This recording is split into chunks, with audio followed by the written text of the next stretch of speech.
baby El Chapo. Hello, subscribers.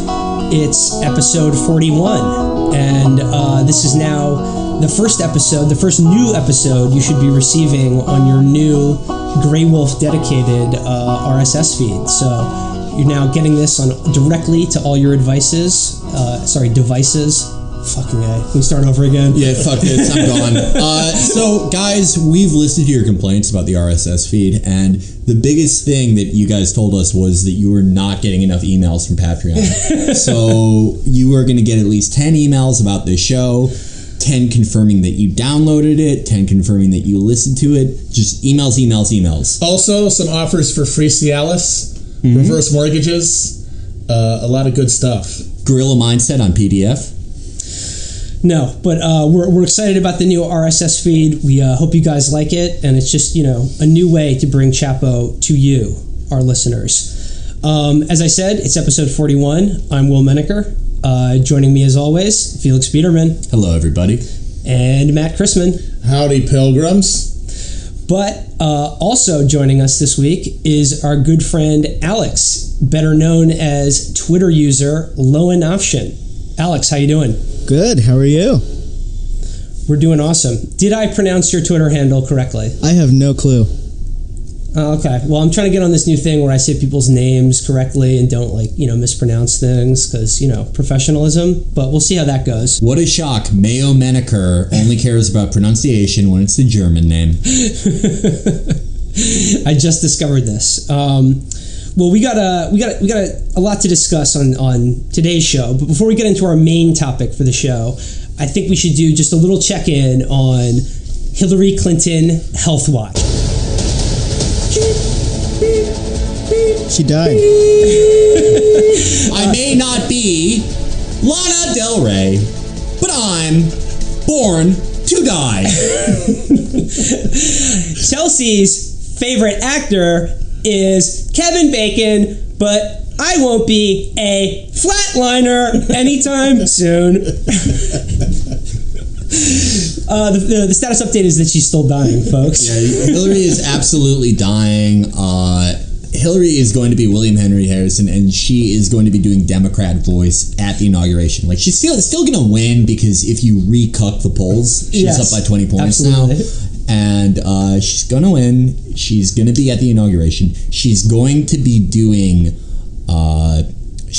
Democrat voice, of course, and she's going to be going, I may not be a 4chan mod, but I destroyed the Pepe frog. And then fucking kerplat drops dead. Her head's gonna blow up like the guy in Scanners on national television. She's got Siamese apoplexy and dropsy and pleurisy and 500 diseases that were thought extinct for 100 years. She's got feline herpes. She's got shark AIDS. She's got everything. We broke the news on our previous show that Hillary Clinton is dying, but there was some follow-up. Oh my God, it was so funny. So we were recording right after the video of her her corpse being dragged into the SUV came out, and it was just people basically all shitting their pants simultaneously online. But what ended up happening is you saw like a solid, over the course of the day, like 4 or 5 solid chunks of reaction, like evolving like a fucking Pokemon. So the first response was when the first news came out, oh, Hillary nearly faints at 9/11 memorial. It was mostly, no, that's bullshit. Who's saying that? Right-wing trolls? And then the video came out, and there was like 5 seconds of silence while they all screamed, internally. And then they're all like, well, it's hot out. What? It's hot. She's 70 years old. What do you think? And then so you had guys like Peter Dow saying, I live in New York. It was 3,000 degrees out. I nearly died. That was honestly my favorite thing in the world because, it's information that nobody could confirm but Peter Dow, which is the best part of that lie. Because that's like a Baghdad Bob thing. Because, there's 8 million people in New York. They all knew what temperature it was. Well, I wouldn't call him Baghdad Bob, but Beirut Bob, Peter Dow, did claim that he's out there breaking white boys' ankles, but at 80 degrees, it's too hot for him to even walk. Couldn't even stroll. But what's funny, so you had him, but then you had these people led by like that Shakespeare spoon woman, Shakespeare, saying people don't realize how difficult it is to be a woman and how heat can play with your mind and make it hard for you to be outside. And this thread became like this list of people talking about how hard it is for them to go outside in the summer. And really, you're just thinking, you people should see the doctor. Because people are saying things like, you know, when I go out in the summer, the sun is just like 5,000 knives stabbing me in the eyes the whole day. That's a condition. You should have that looked into. Folks, you heard it here first. Most women are day-walking vampires. That was the implication was you guys don't realize that women are basically being burned by the sun subdermally at all times, and it takes a monumental strength of will to even go outside. We do have with us, though, our guest today. He's kind of an expert at lighting women on fire on their brain weaknesses, and William Henry Harrison. Alex, I think you have a unique perspective about the brain vapors that plague women as a Puritan. Yeah, it's probably a demon possessing her. She basically deserves it after Benghazi. How do we drive it out, though? Is there any way? I think if she faints enough, it'll just get tired. Like it's just at this point it's just sick of her. We're gonna have to try that. And so the next stage, after the initial like just ambient argument that her being a woman outdoors is painful and noticing that she fell down and had to be dragged into a car is sexist, then the revelation was, oh, she had pneumonia. And then all of a sudden it snapped instantly into, well, of course she had pneumonia. Now this is this is the second time we have confirmed on this show Twitter user Strong Piss's thesis that women are demons. I may not be Black Phillip, but I am the GOAT. I don't know if I buy the pneumonia thing. I'm still sticking with the it's normal to faint when it's 72 degrees out. I'm sticking to my guns on that one. Everyone does that. What do you think? What do you think the offices of Media Matters were like that day? Just guys were throwing themselves down the stairs, being like, "This is normal." It was like that scene in Apollo 13 where like some guys are napping and Ed Harris kicks him. He's like, "Get up! Get up! There are men's lives at stake." The worst disaster NASA's ever experienced. With all due respect, sir, I believe this is going to be our finest hour. What's so funny is that so after the pneumonia diagnosis, they're all like, "See, we told you." And then when it came out that there were apparently people sick at the Clinton HQ, that was like checkmate. But that means she was out in public saying hello to people. There's pictures of her with touching kids. It's like that means that she was basically Typhoid Mary of New York City on that day. Well, okay. Now you see the difference in the candidates. Donald Trump and Jill Stein believe that vaccines cause autism and cause you to vote for Donald Trump or Jill Stein. But Hillary is so opposed to that, she's even bypassing the needle procedure of vaccines. She's actually going out there and germinating these kids. That's called retail politics. My name is Peter Dow. And you know, I gotta say, I've seesawed on this thing over the last like 3 months or something, but now I'm coming back around to thinking that Trump actually could win this election. And I think, Felix, you said it exactly right, that coming out of the DNC, Hillary Clinton's two highest profile, hits in the campaign trail were calling out Pepe the Frog and collapsing in front of everyone on national television. I love the very North Korean reaction, though, from the Hillary surrogates, because when they found out that she had pneumonia, which they found it out at the same time we all did because no one fucking tells them anything, they're like, well, this proves she's the strongest woman in the world. And then people were trying, even though they were simultaneously saying, well, look, there's all these people at the HQ with pneumonia, and then also that it isn't contagious because that means that she isn't going around irresponsibly exposing other people. So it's incredibly North Korean. It's just pretzel logic. It doesn't make any sense. The best part of that is that if it's not contagious, that means it's probably some immune disorder, like AIDS. That's the thing. Or like feline immunodeficiency virus. Yeah, the non-contagious pneumonia means she has like AIDS or something. No. That's going to be great. Hillary has GRID. Hillary has what Jim Henson had. I can't wait for next week when like Peter Dow, Tom Watson, Ian Millhouse.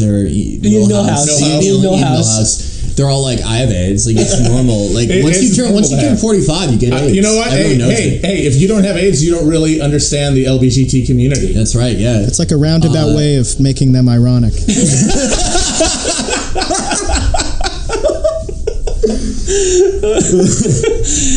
Okay. Dow irony, bro. Yeah. Who would have seen it coming? Peter Dow N1 mixtape coming out soon. I can't wait for that. All time summer hooping. I just crossed you over for my daughter. Okay. I think that's enough for Hillary Clinton Health Watch this week. Life Watch. Beep, beep, beep. But we have a whole topic to get into, and I don't want to give it short shrift at all. So, segueing into the main topic of the show for this week is another movie. We're doing another movie this week with Alex, and the movie is Crash. Crash is David Cronenberg's 1996 adaptation of J.G. Ballard's cult novel, starring James Spader, Holly Hunter, and Elias Koteas. Elias Isquith? No, Elias Koteas. Okay. This was, it's the cult novel about how people who get sexual satisfaction from car crashes. That's the movie we watched for this week's show, right? No, Will. We watched the Academy Award-winning tale of why racism is bad. Crash. Yeah.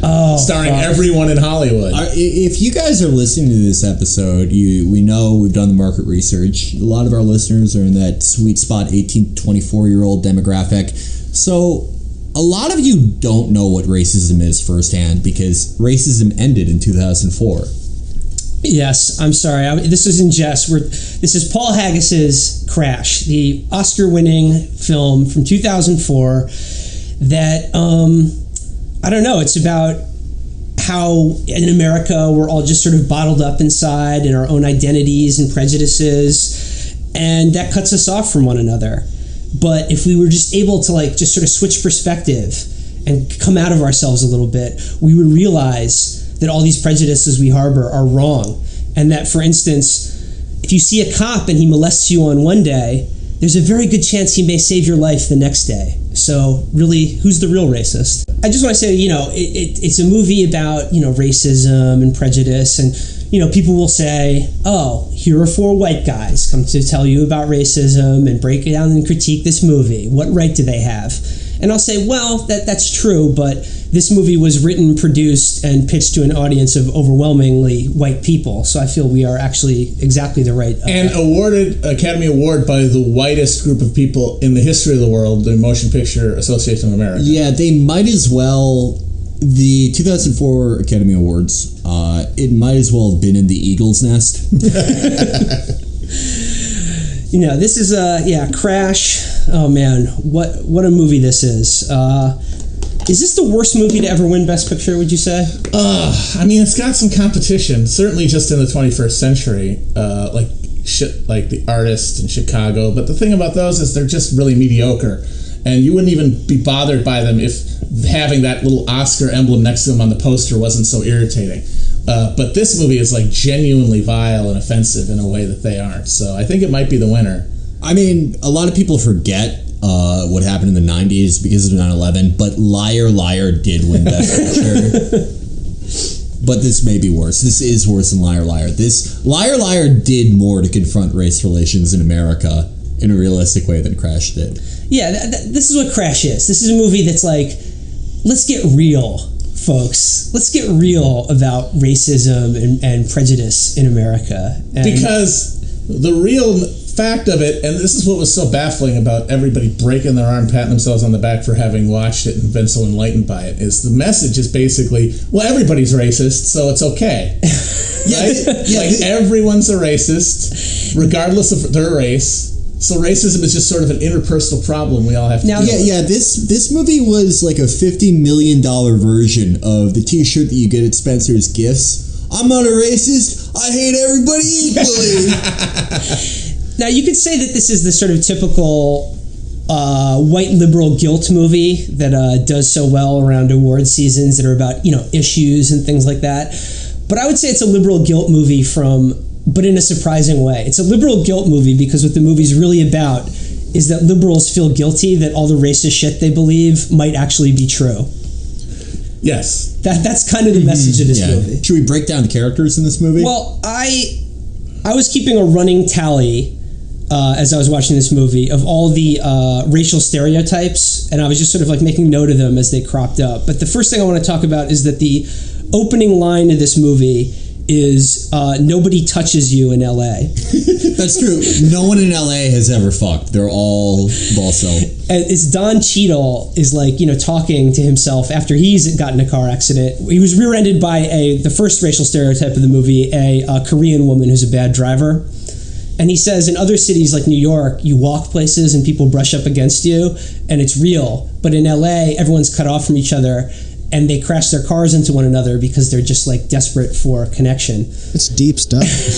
This is why New York City is not a racist city, is because, someone from a different cultural or racial background than you may molest you on the subway. That's what I say actually on the subway when I'm manspreading and I'm telling women to smile and I don't have women on my timeline and women notice. I'm like, sometimes I think that I manspread just because no one in the city touches each other anymore. And I tell women to smile because no one smiles anymore. So, yeah, the first stereotype that we see is the Korean woman who's a bad driver, and like I said, it opens with Don Cheadle is an LAPD cop, and he's been called to the scene of a homicide, and then but then the movie jumps back in time, jumps back like a day earlier, and it opens with there's the second racial stereotype of the movie is a fat, drunk, racist Irish guy who gets into an altercation with what he believes are, people who did 9/11 when they're trying to buy a gun. Yeah, this was a key scene in the movie. Our hero, I think he's the hero of the movie, right? The racist, fat, drunk gun shop owner. He represents the viewer of the movie. He's the hero. He is like a Persian man is trying to buy a gun. This guy's like, hey, Osama, I got your freaking gun right here. Hey. And then the guy's like really hot daughter is there with him. Yes, his daughter was very hot. And they do he does this clumsiest sexual dialogue ever where she's like, I just want bullets. And he goes, it depends. Depends if the bullets can fit your freaking hole. I mean your cunt. Yeah. So like basically what the film does is it's an ensemble cast, and it's going to take you through the lives of these, disparate, seemingly unconnected people on a couple days in Los Angeles, 2 days in the Valley, if you will. And much better movie than this, by the way. Danny Aiello's finest performance. And the movie's going to take you from people from different backgrounds as they sort of crash into each other, if you will, and challenge, their preconceived notions about how other people are and live. And the next scene is the rapper Chris Ludacris Bridges, and Lorenz Tate are coming out of a nice restaurant on Hollywood Boulevard. And this is the third racial stereotype we encounter, and that is sort of fake woke black guys. Like Ludacris is this spits all this half-assed revolutionary jive, but actually they are thugs and they don't tip. Yep. Yeah. Your stereotypes are true, people. Hey, waitresses, don't go to that table of black people. This is the first example. You're right about them. This is the first example of how the movie's it's flipping your perspective. It's surprising you because it starts with a scene, and Ludacris is complaining that we took us an hour and a half to the waitress didn't even give us coffee. All the white people in there, they were getting good service, and because we're black, we're getting shit on. Blah blah blah, racism, and then the movie's like, hey, check this out. They're Ludacris is they just think we look like criminals or whatever. And then the movie is like, aha, I know what you're thinking. What if they actually are criminals? This is a great scene. It really changed my perspective on things, because before this, I was sort of on the fence about black people. And then I learned that they don't tip. And I'm like, wow, these guys are great. They're finally willing to stand up to waitstaff. I mean, Alex, what have you always said? What are the easiest jobs in America? Marine, teacher, special ed teacher specifically, a firefighter, Nurse. And then nurse, waitress. Single mom. Nurses should make minimum wage. They do nothing. So, Ludacris and Lorenz Tate complain about how they're being profiled, and then carjack Brendan Fraser and Sandra Bullock. Yeah, and then then we go to their house where Sandra Bullock screams at Brendan Fraser for 10 minutes about why he didn't racially profile enough, and why she was an idiot for suppressing her racism. Yeah, like they were going to be able to do anything. That's the thing. She said, I should have turned around, but it's like you had to get your car. The car is in one position. You have to go to the car to get in it. How can you turn around? That's like they had to flank Ludacris. Like they had to do a classic flanking maneuver. It was like going around the Maginot line. But this is really the scene where I realized something. It's like, oh, okay, Paul Haggis thinks he's going to show how really everybody's racist, But what the problem is that he has populated his film that's supposed to expose our collective problem with race exclusively with massive gaping assholes. Every character in this movie, except Michael Pena, is a complete piece of shit. That's absolutely true. Yeah, let's talk about the Persian guy. Awful. Okay, so Wait a second. Before we get back to the Persian guy, I just want to tick off on my list here. When Sandra Bullock gets home, Sandra Bullock and Brendan Fraser get home, I ticked off 4 and 5 on the racial stereotype list. We have Michael Pena as a cholo who wears a wife beater and has lots of spider tattoos. But he is actually a good guy, though. Yeah, he's actually... They don't reverse on that. He's the one decent character in the movie. Yeah. I just want to point out that he's a locksmith that exclusively works between the hours of 10 p.m. and 2 a.m. Every time you see him, it's the middle of the night. It's called Sleepy's Locks, Holmes. That's normal. He's going to be in the sequel to Suicide Squad. He's going to be after the fire guy dies, they're going to be this is our new This is his cousin. Guy. This is You Lockman. can do any lock, yo. Any lock. And then, I'm sorry, Sandra Bullock fits off number 5 on our stereotype list. I'm going to censor myself and call her a very country white lady, but I don't mean that she's from a rural area. But basically, she's a bitch who hates the help. Yeah, it was sort of implied in this movie that Brendan Fraser should become a man who goes his own way and start boiling chicken, living alone, parking his motorcycle in his living room, because this is what women act like. They want you to be racist in a different way because they stole your car that you paid for with your money that you are going to have to buy gas for when she divorces you and you face the tyranny of family court. So Brendan Fraser plays the Los Angeles district attorney. Yeah. And he has an image problem because he just got carjacked by 2 black guys and he's thinking, oh, got an election coming up, this is going to look bad for me in the black community. So he immediately starts bullshitting with his staff about, he's like, I need to get on TV being shown giving a medal to a black guy. How about that firefighter who saved those kids last month? And the aide was like, he's an Iraqi. And he was like, what? He looks black. And then I swear to God, in the screenplay for this movie, his aide makes a point of pointing out that the Iraqi firefighter's name is Saddam. So that's stereotype number 6, an Iraqi named Saddam. Who looks black, which is a really common thing. Yeah, no, yeah. Sir, he also is wearing a straw hat with buck teeth. It's just every stereotype. Yeah. You think oatmeal too spicy also? The Persian shopkeeper and his hot daughter, okay? Here's what I like about this character. They sort of set it up this is the other stereotype, the stingy Arab shopkeeper. And they're playing with your perspective on this because you're like, oh, I know this type. But then about a half an hour into the movie, it reveals that he's actually Persian. And this is where the movie really fucks with you. It's it's flipping all these prejudices you have on your head and being like, some shopkeepers are Persian too. Yeah, it's true. I have something I figured something out about this character. I didn't figure this out when I saw this movie for the first time when I was 14. The Persian shop owner was definitely in Savak. Absolutely, because later in the movie, when he thinks he is getting charged like $20 more than he should for a door, he's like, oh, I have to kill this man. Like, that's definitely a guy who is pulling fingernails on behest of the Shah. Like, that's why he's in America. Yeah, he's in America. He was escaping war crimes. And the real postscript to the movie is a guy from Quds Force just fucking garroting him. I would like that, because that guy is probably the biggest douche in the entire movie. Worst fucking character. Okay, just continuing down, we continue to meet more characters and racial stereotypes. We meet Matt Dillon, who's a sadistic, racist cop, but he has a father who has trouble peeing, so you're supposed to feel bad for him. And then he runs into, I think, 7 on my list of racial stereotypes. The loud type of sister who is a DMV employee, but she's not. She's an HMO employee, but it's just sort of the black woman who sits behind a desk or phone and frustrates your busy schedule.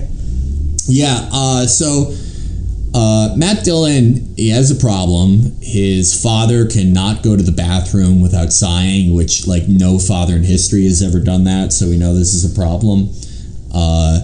But, so he, like, after just saying every racist thing he could think of to her, he's like, look, I'm gonna peel you heart to heart. And he talks about his dad. And his dad was not racist. His dad had a janitorial company and lost everything he had because the city decided to only hire black janitors, which I don't think happened ever in anywhere. Somehow, like, his entire business was centered around, like, I don't, like, cleaning up City Hall. I don't get it. But anyway, like, that Yeah, because you're not allowed to go anywhere else. Yeah. You can't clean anywhere else if you have a city contract. If you lose it, you have to end your contract. Yeah, you have to live under the bridge and live with your son, who is a rapist cop.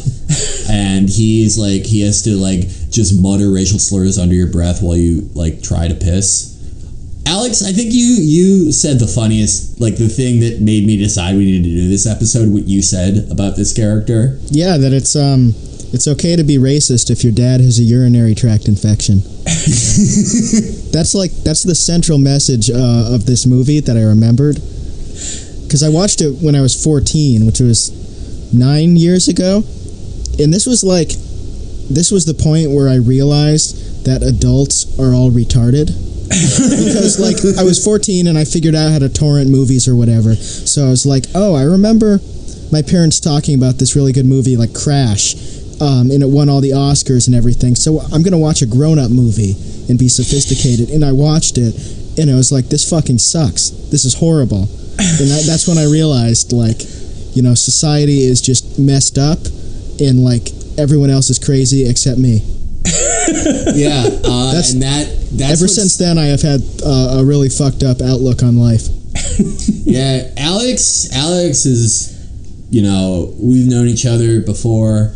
I moved to Brooklyn to work for Thought Catalog and BuzzFeed and Everyday Feministing at the same time. Before I hit it big, Alex, like, once got me in a DM and he told me, I root for the bad guys in movies. Like, this is the kind of guy that you're talking to right now. And it's because of this movie. The bad guy in this movie, by the way, is Paul Haggis.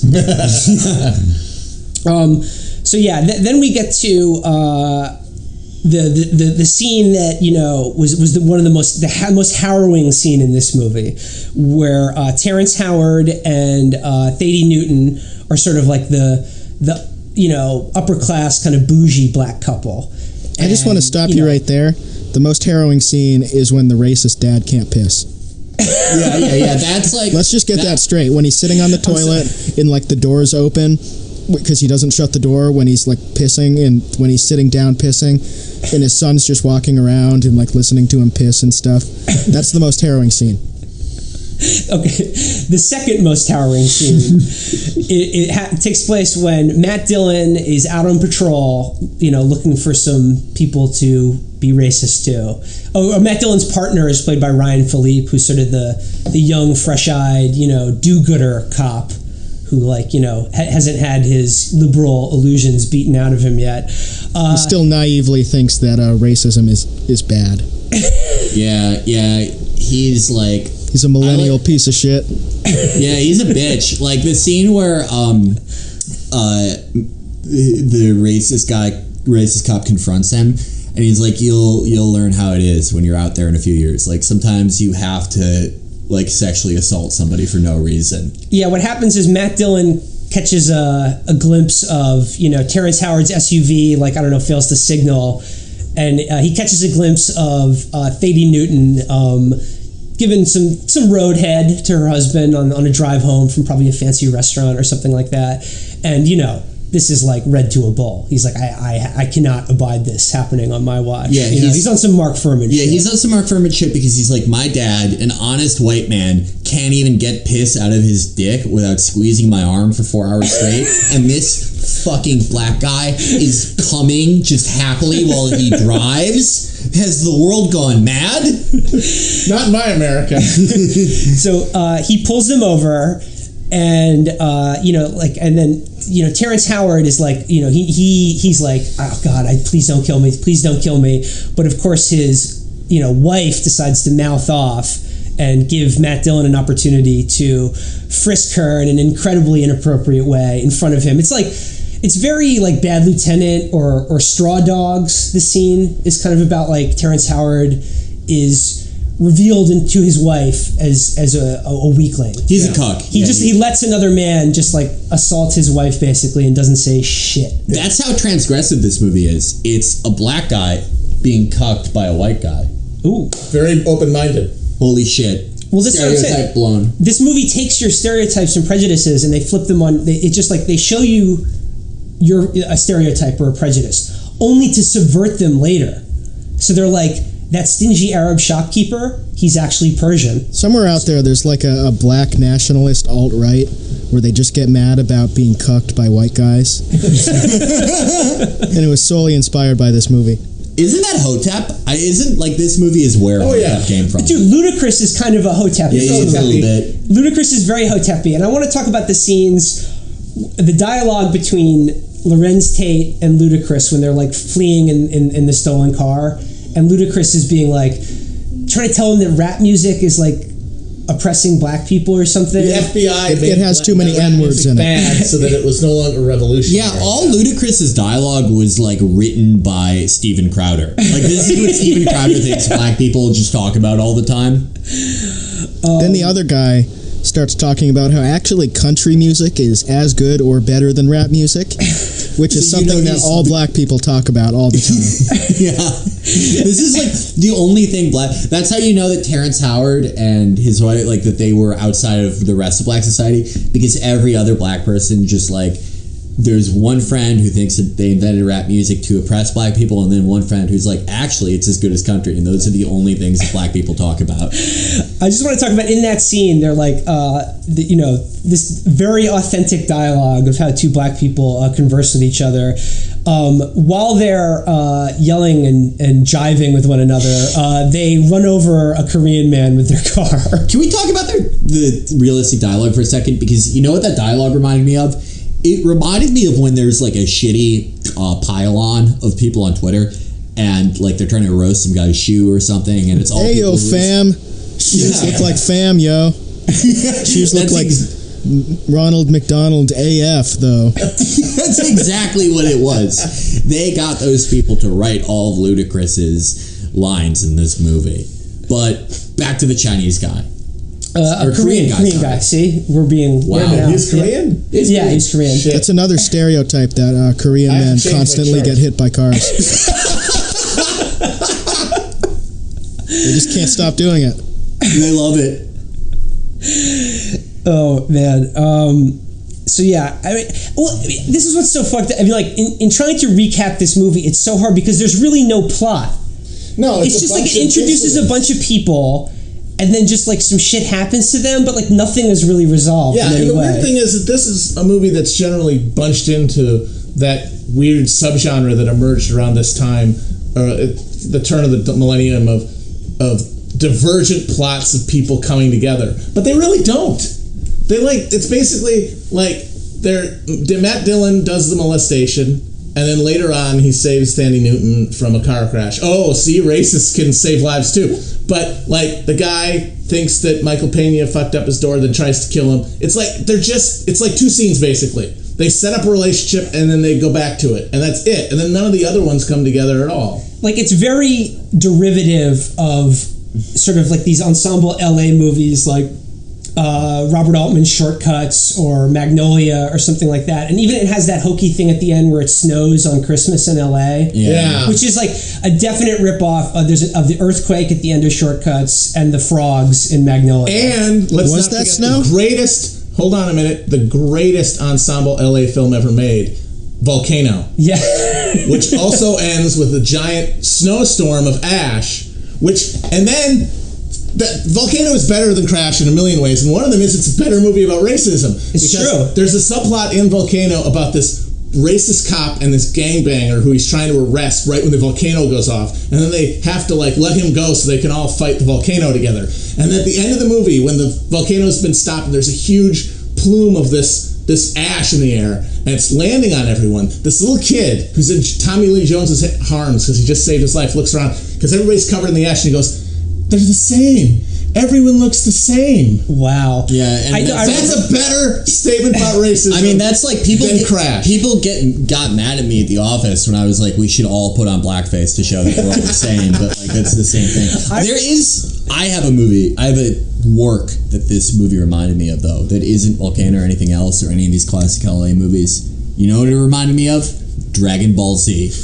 And you know why it reminded me of Dragon Ball Z? Because in Dragon Ball Z, there would be 500 episodes in a row where guys are just balling their fists and getting really mad before they have one episode where they fight each other.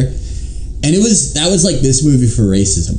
Everyone is just like, they're stewing around getting mad. They're like working themselves to get racist for like about, I'd say 90% of the movie. And then it culminates in these little vignettes where they act racist to each other.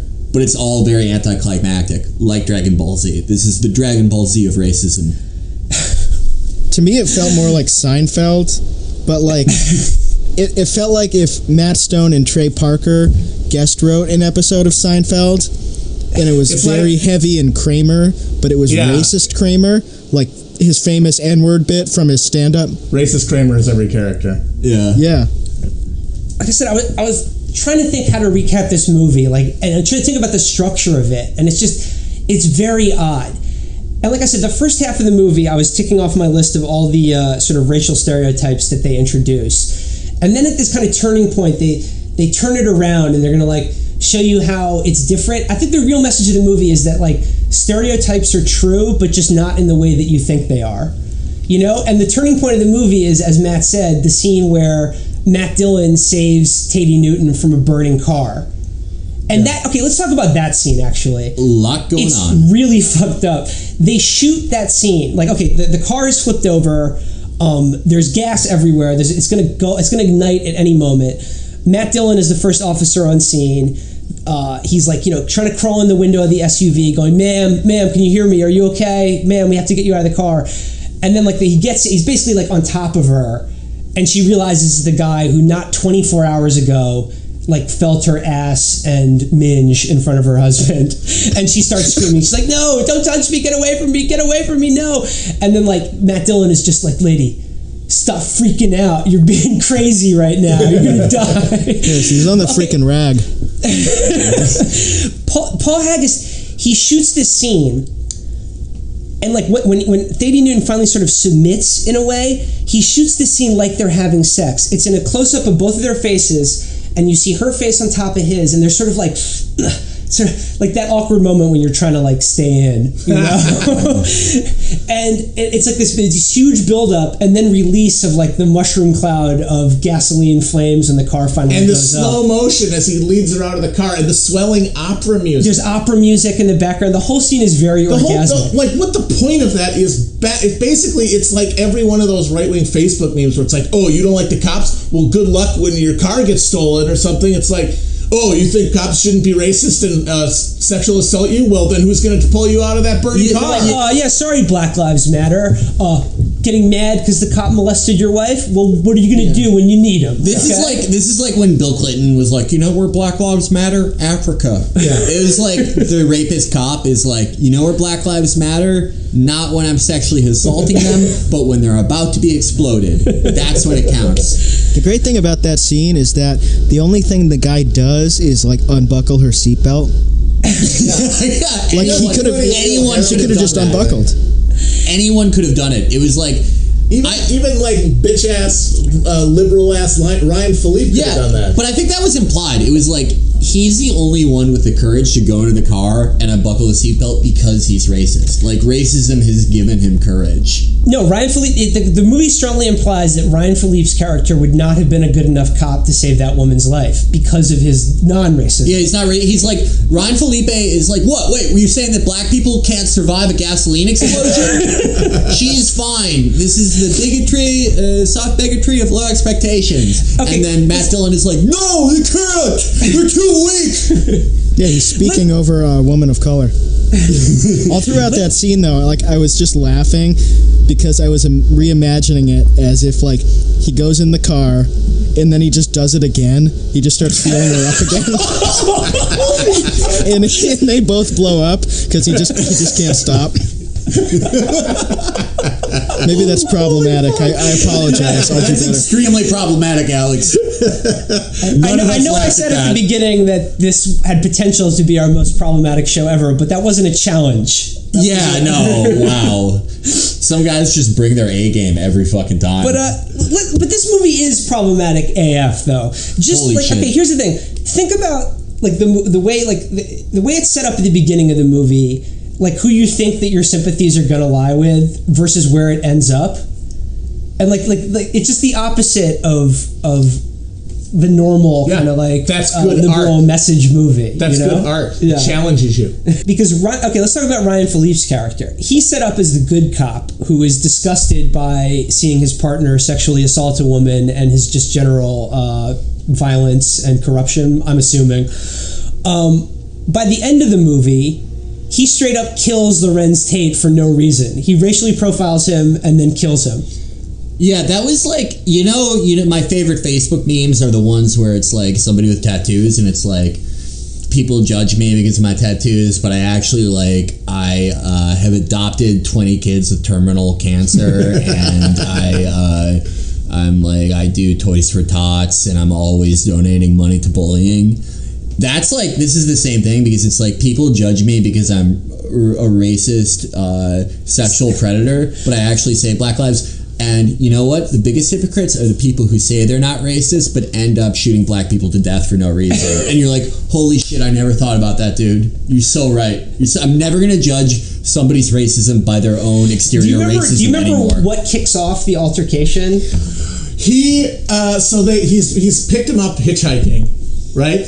Like he picked up Lorenz Tate hitchhiking. He was looking for rough trade. Yeah. And it has been set up that Lorenz Tate has like a little St. Christopher like figurine that he carries around with him, and he sees Ryan Philippe's one, and he like laughs, and Philippe for some insane reason thinks he's laughing at him. Why are you laughing? It's country music. Oh right. Lorenz Tate laughs at Ryan Philippe's country music. It's like, fuck you, get out of my car, which is like, dude, Felipe's got some issues. I mean, the fact that he's 5'2" probably has something to do with why he's so touchy. So then he's like, get out of my car, and then he reaches into his pocket to get the St. Christopher thing, and he goes, do not put your hand on that card. He goes, you know what I'm taking in my car? You know what I'm taking in my hand? You know what's in my hand? And then boom, he shoots him. Yeah.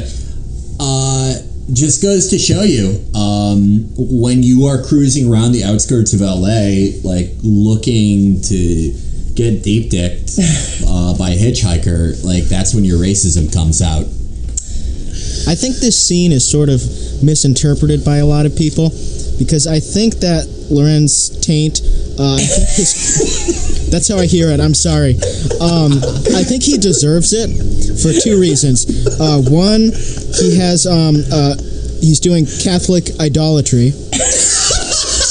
Two, he enjoys... The chop shop guy is like fuck no, like this has, I watch CSI, they're gonna find all the hair and all this shit, like they're gonna send me to jail because you guys like fucking killed a guy with this van. But then when they find out that there are like fucking 500 Cambodians in the back of the van, he's like, you know what? Having a car involved in a hit and run, a little too hot for me, but I will pay for these slaves. Like, it's totally fine for you to run a human trafficking operation out of my garage. No, I mean, when I woke up this morning, I wasn't going to think I was going to be in human trafficking and modern day slavery, but you know, you don't look a gift horse in the mouth. This is another. That's a very LinkedIn thing, by the way. That's like an article that he would post on LinkedIn, like. The best way to get into the human trafficking industry? By accident. Like, this is another example of the way the movie introduces a stereotype and then subverts it. Because, like, you probably think that white people buy and sell human beings, but actually it's Asians who do that now. That's true. Here's a scene that I wanted to talk about that I think is sort of the heart of this movie. The kind of that really distills the meaning of this movie, or like what the pure ideology of this film. And it's the scene that takes place between Don Cheadle's character and William Fichtner, who has a cameo as like an assistant DA. Now, by way of background, like Don Cheadle and his partner are investigating a shooting where an off-duty police officer killed a black guy who was also an undercover police officer. And it looked like this is a dirty cop who just shot another black guy. But again, they're like, oh, what if we told you that the black guy was actually also corrupt and had like $300,000 in his trunk and may have been a good shooting? Killed Biggie also. That's true. So he has to talk to the ADA about how they're going to like spin this in a way. And the scene is shot in a very interesting way where it's like they're in this big conference room and there are these huge windows behind them. There's just like pure white light coming through. And William Fichtner is sort of framed by this when he goes off on a monologue about basically how blah, blah, blah, all the sociological reasons, blah, blah, blah, blah, blah. But you and I both know that black people are actually really shit. I mean, let's be honest. And he says this at length, and it's like, this is, I think, it's bathed in the white light of truth and reconciliation in this movie. And I don't know how else to interpret this scene, but... Well, I think the argument would be, and I think I've seen people make this argument, is that what he's trying to do is confront the white audience with their own prejudice and be like, this is what you really think behind closed doors, which is undermined, like I said, partially by the fact that every character is just a prick, and their huge prickness probably has more to do with anything than racism. But it's just like, well, yeah, these people are saying that because that's what the audience secretly believes, and then they're going to leave the theater thinking, oh man, I really think that? That's fucked up, yo. Maybe I should reconsider. But the thing is that it may, even if that's true, and like there's a lot of things that push against that, like you say, like the sort of the beatific rendering of William Fichtner as he's laying that out, and just the content of like just the characters themselves seem to confirm everything he's saying. Right. I think that even if that were somehow, because there would have to be some sort of mechanism of triggering that like revulsion at the attitudes, and there really isn't. There's nothing in the film to make you go, oh, I shouldn't think that way, or oh, they're talking about me and that's bad. But beyond that, it's the typical liberal attitude of racism as like a personal affliction, and it's just really like an attitudinal thing that's based on like, your personal experience and things like that, as opposed to any kind of systemic issue. Like there is no kind of systems don't really come into this movie at all. The moral of this movie is that if you're a deplorable racist, something will happen that will turn you into a hero.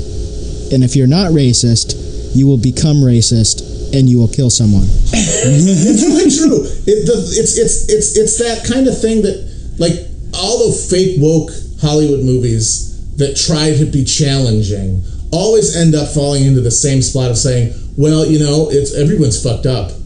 Everybody's fucked up. Which both sides do it. Both sides do it. All these movies that try to deal with race and that try to be anyway social commentary always end up doing shruggy hand wave, because I think a lot of people in movies think that is deep.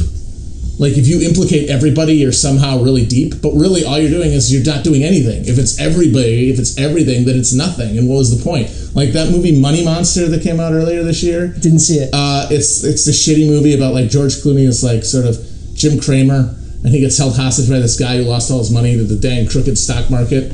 And then you find out that, oh, this company was crooked. But then at the end, the implication is, yeah, we did all this crime because everyone wanted us to, because everyone else wanted to make money, because everybody is greedy. And it's like, oh shit. Like, that's the kind of fake conscious shit that Hollywood movies always end up spitting out, because it is affirming to the ideology of the kind of soft, comfortable assholes who make these movies, because it is paralyzing. It reduces any kind of idea of activism or change, because, well, everybody does it. It's everybody's problem. It's just society, man. Oh, you hate capitalism? Why do you have an iPhone? Because you want to be rich too, so that means that you're just as guilty as Jamie Dimon. I mean, you know, I read, or I saw Paul Haggis talk about this movie, and he was like, well, I was trying to sort of channel all of my, you know, racial anxieties and fears into this movie, and I don't know. I mean, maybe he's being honest with himself, but I don't know how, you know, I don't know how successful it turned out. Well, it seems like, yeah, it's. Because like I said, I feel bad about these feelings. Yeah. And now I'm going to make a movie that makes me feel better about having these feelings, because, black people are shitty. That's what I mean. Like, the racial anxiety of this movie, and it's a movie, you know, for white people, by white people, basically. The racial anxiety. For us, bias. Fubu. The racial anxiety for this movie and the people who lauded it so much is that their racism may actually be justified in some way. You know, I have a bone to pick with the notion that white people can't make a good movie about racism, because who invented racism? Oh, yeah. It's true. We're the experts. We need some golden era racism. And that's sort of why we're having you on, Alex. Alex, you need to make the definitive movie about being racist to Irish people. You need to make Irish Crash. If you made that, every shithead in the Northeast Corridor with like a fucking shamrock tattoo would see it 50 times, like Schindler's List. You gotta see this movie, bro. Yo, bro, you gotta see this movie. You gotta know what we've been through. I would love to make an even-handed movie about like the potato famine or something. Where it shows the people starving, and then it shows. You don't hear Lord Trevelyan's point of view enough, I think. Yeah, it shows the Englishmen, it shows the merchants, and how it's like, you know, they need to provide for their families too. And maybe if the Irish would, you know, plant more crops, maybe diversify their holdings a little bit, they wouldn't fall victim to these Maybe things. they should pull up their pants and stop like killing their brain cells with ale that they age in the bog. Yeah, maybe if they didn't turn all their grain into alcohol, they wouldn't have starved. I don't know. I mean, are we missing anything else from this movie? I mean, like I said, it's hard to talk about because nothing really happens in it. None of these characters really have an arc, or like nothing is really resolved. It's just like nothing is learned, nothing is resolved, nobody changes. It's all for the benefit of the audience. It's just expectations shifting, like you said, for the audience. It's like, you think this, well, haha, and that's it. And the characters are just pawns in this move. Like Matt Dillon's character, after he saved Thandie Newton's life, goes away completely. Yeah. He's never heard from her. He's seen maybe one time at the end of the movie in this awful montage. But my favorite character resolution is Sandra Bullock's character. Yeah. She's mean to everyone, and she falls down. She falls down the stairs and can't get up. And the only person there for her is her nanny, Pilar, I'm assuming is her name. But Sandra Bullock's big catharsis is when she hugs hugs the help and says, "You know what's funny, Pilar?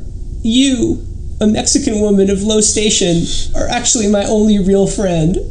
So that's basically Driving Miss Daisy. Yeah. 20 years later. Then it doesn't show the next day where the nanny spent all day caring for her, and then she's like, "Why the fuck didn't you get the dishes done?"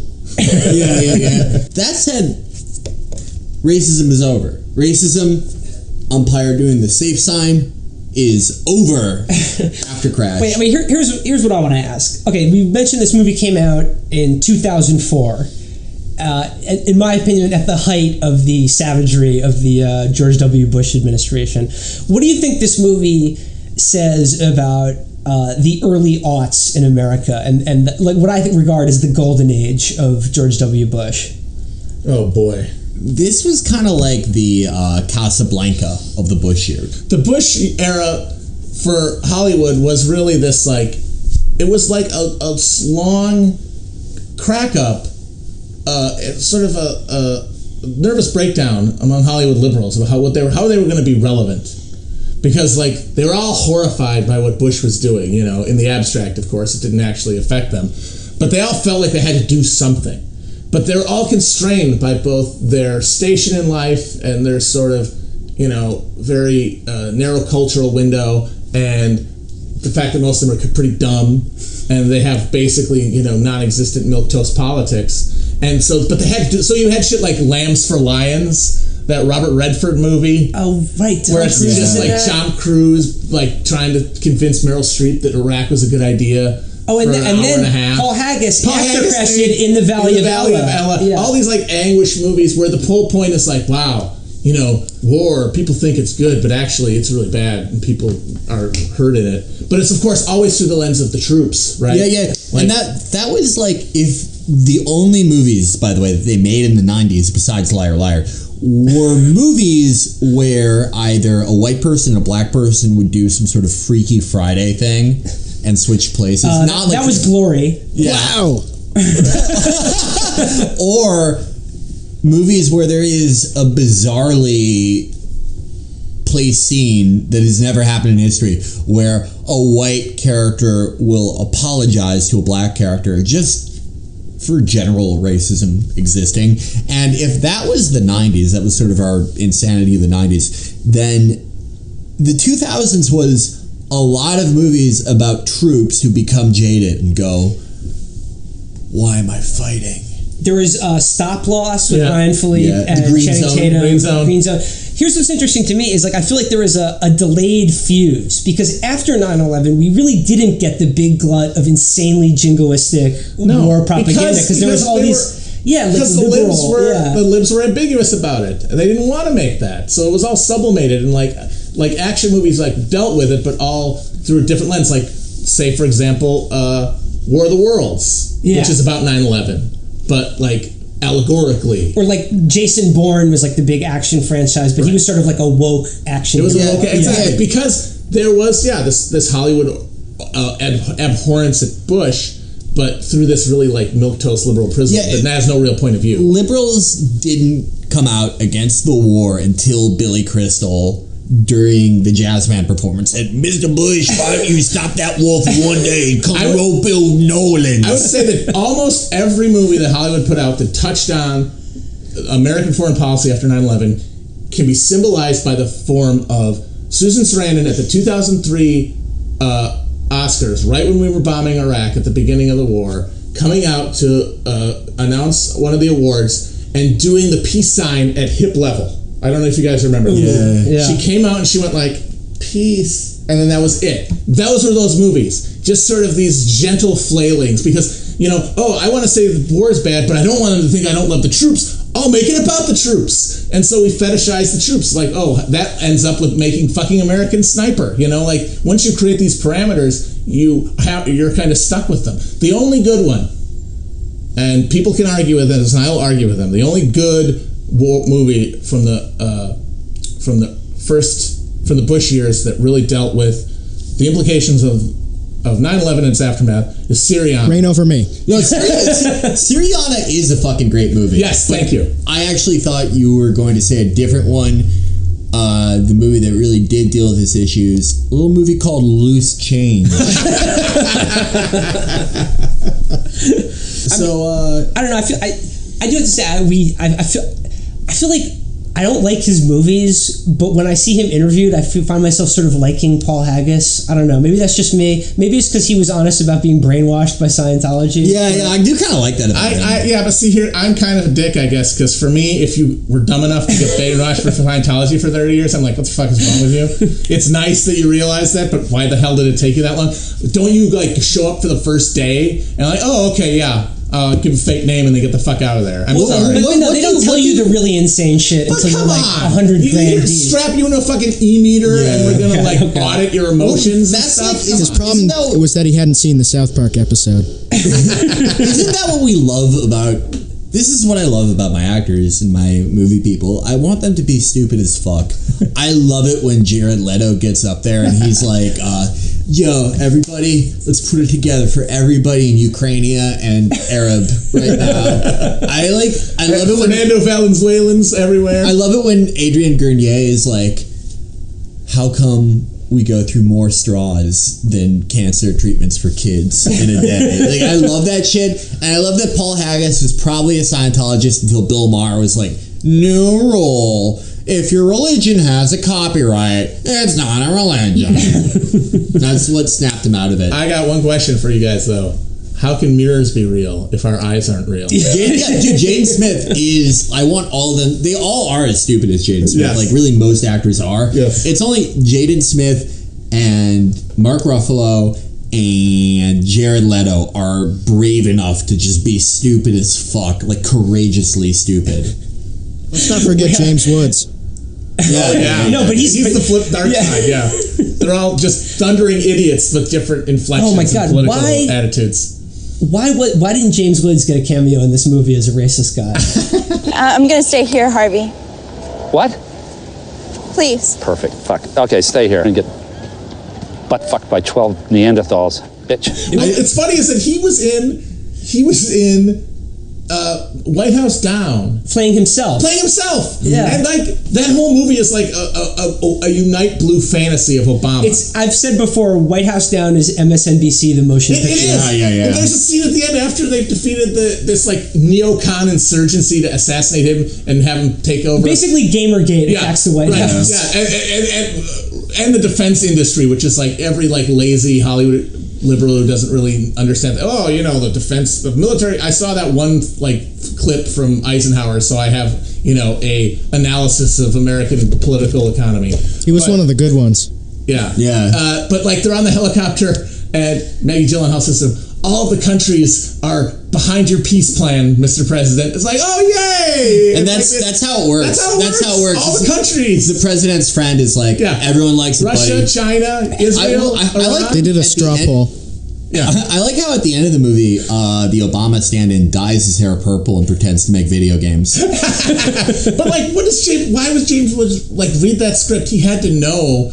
Unless he thought he was the hero, I guess. No, I think it's like James Wood he doesn't know that he's in movies anymore, and like he actually did have a cameo. He had a cameo in Crash, and it was just 5 minutes of him saying the N-word, and they're like, James, that was great. You really went to a dark place for that. And he was like, when do we start filming? Yeah, I think the way to explain his performance in White House Down is that it was like Bowfinger, where they filmed him without his knowledge and added him into the movie afterwards. I think there's something we need to talk about with Crash that no one brought up.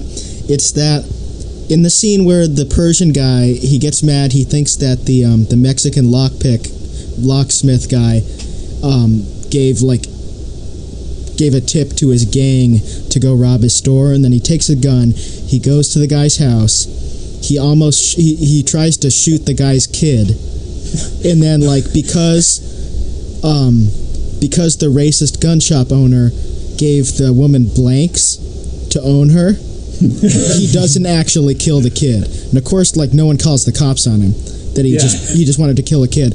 But it's the moral of that is that the gun shop owner being racist is what kept the Muslim guy from killing a little girl. That's the anti-racist message there.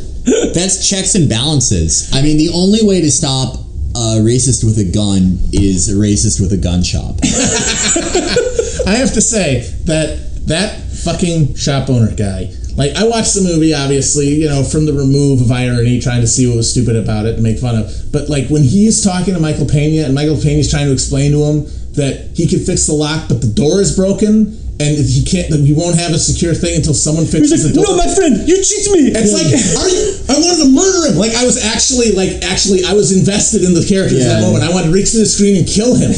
And then, he tries to murder a child, and then he just walks off. Yeah. I would have loved this movie if he got hit by a fucking bus. Yeah, if the bus that Ludacris was on. Yes. Yes. The tile that, like, that guy, the only reason he, like, cried after he failed to kill the child is because that was like the only time, like, from his years of being in Savak that he failed to kill a kid. He's like, I never miss. What the fuck? Other footnote to the Persian shopkeeper. His wife is played by Martina Sirtis, aka Counselor Troy from Star Trek: The Next Generation. Am I the only guy online who doesn't know anything about Star Trek? Yes. I don't know about it either. Oh, okay. Okay. Thank you, Alex. Sorry, I've had I'm sex. the only one. Yeah. Me Nerd too. alert. George, don't forget about George Takei, Yeah, he's the inventor of Grumpy Cat and the Willy Wonka meme. He invented the epic bacon liberal caucus that I'm a part of.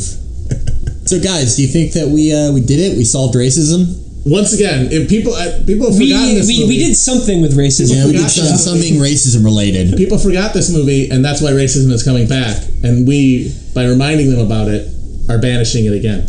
I didn't really see any sort of message in this movie. No. Like when I just like watching it because people are racist in it. Yeah. And I think that's funny. If you enjoy racism, it's really a good vicarious thrill. If you're too scared to do racism in your real life, if you're afraid of racist praxis, just watch this and sort of get the thrill that way. The first 2/3 of American History X, and then you turn it off. That's also a good one. Yeah. This is, if I had to describe this movie, I would call it intersectional racism. This is about the intersections of racism. All racism's coming together in a beautiful rainbow coalition of racism. And it's called the City of Los Angeles, folks. This movie is, with the 2004 Oscars will go down as having both the worst Oscar ever awarded, Crash for Best Picture, Probably, but also the best Oscar ever awarded, 3 6 Mafia's Hard Out There for a Pimp, best song. Which beat out the incredibly bad song from this movie called In the Deep or something. This awful caterwauling. Any of you young millennials who didn't watch this Oscars at the time because you were too busy like trying to figure out how your dick worked or something, still haven't figured it out. If it's on YouTube, that is the year where I figured out how to pound off. Just saying. 2004. You go to YouTube. I'm sure it's on there. Because that year, what they did is they had every song have an interpretive dance go along with it. And this song is so dirge-like and slow that you couldn't really dance to it. So what they had instead was they had a bunch of people in like gangbanger outfits. I remember this distinctly, like Chola outfits. This is the Crash song. Yeah. Doing like slow motion moves with a car on fire in the distance, like with the flames made of paper and something like that. And it's one of the worst musical performances in Oscar history, and everyone should see it. Do you guys remember when 3 6 Mafia won the Academy Award for Best Song, and Jon Stewart, like, he thought it was the funniest thing ever? Yes. He was like, Academy Award winners, 3 6 Mafia? Yeah, you guys noticed that they're black? If anybody wants to go back, any like scholars of the Bush era, and say, how the hell did we let this happen?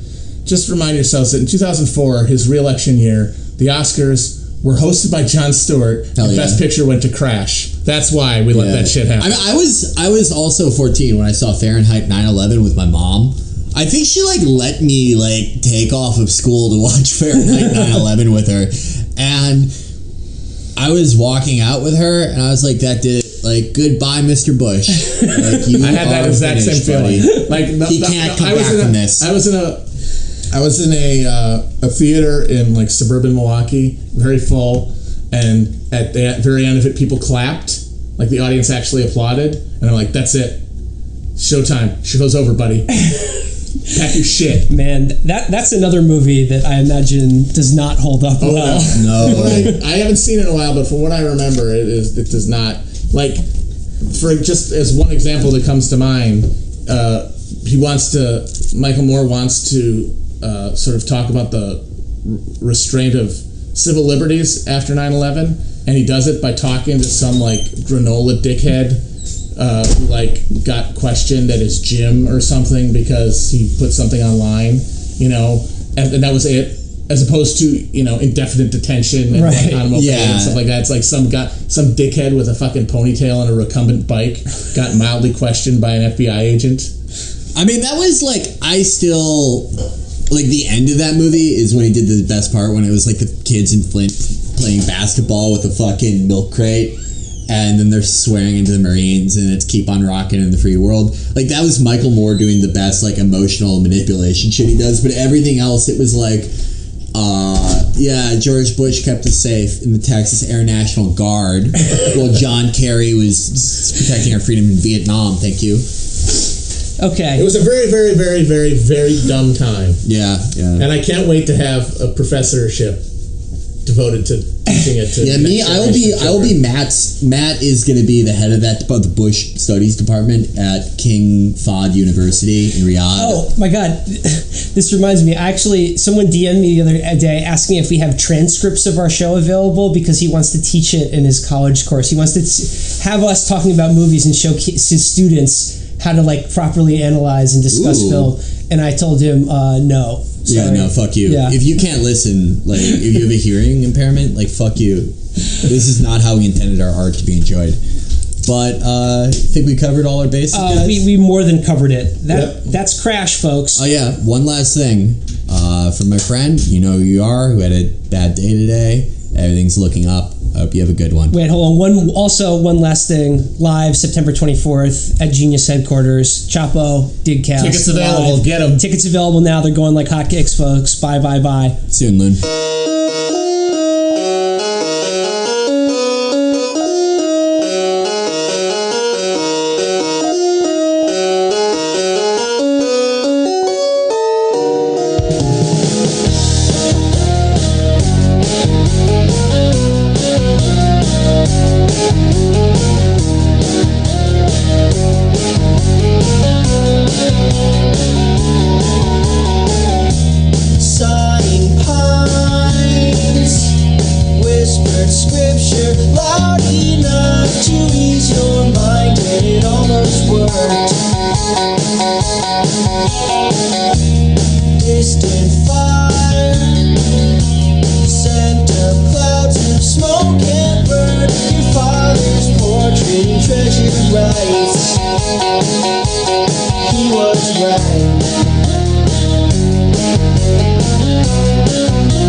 Scarlet plumes dancing through the dawn, but God will be here soon.